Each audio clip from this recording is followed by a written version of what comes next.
3 நாளாக ரெனோவேஷன்லேருந்து தப்பிச்சாச்சு. நாங்கள் ஃப்ரெண்டு வீட்டுக்கு வரோன்னு சொல்லி நான் வீடியோ போட்டிருந்தேன்.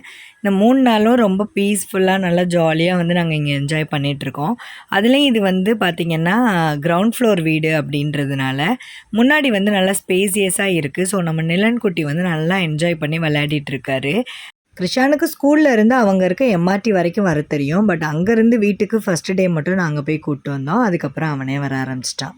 இதுவும் அப்பார்ட்மெண்ட் ஹவுஸ் தான். பட் ஆனால் கிரவுண்ட் ஃப்ளோரில் வீடு இருக்குது. Most of the ground floor வீடு வந்து 3 ஸ்டெப்பு வச்சு முன்னாடி கேட் மட்டும்தான் இருக்கும். பின்னாடிலாம் வந்து வாசல் இருக்காது.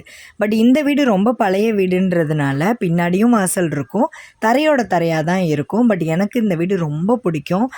இங்கே வரும்போதெல்லாம் எனக்கு ஊரில் உள்ள ஃபீல் தான் வரும். அதுலேயும் மார்னிங் இங்கே உட்காந்து டீ குடிக்கிறது, அப்புறம் ஈவினிங்க்கு மேலே நாங்கள் உட்காந்து பேசிகிட்டு இருக்கிறது எல்லாமே இந்த இடத்துல தான். நிலனுக்கு இதுதான் முதல் அனுபவம் இந்த மாதிரி ஒரு கிரவுண்ட் ஃப்ளோர் வீட்டில் இருக்குது. ஸோ ஜாலியாக என்ஜாய் பண்ணான்.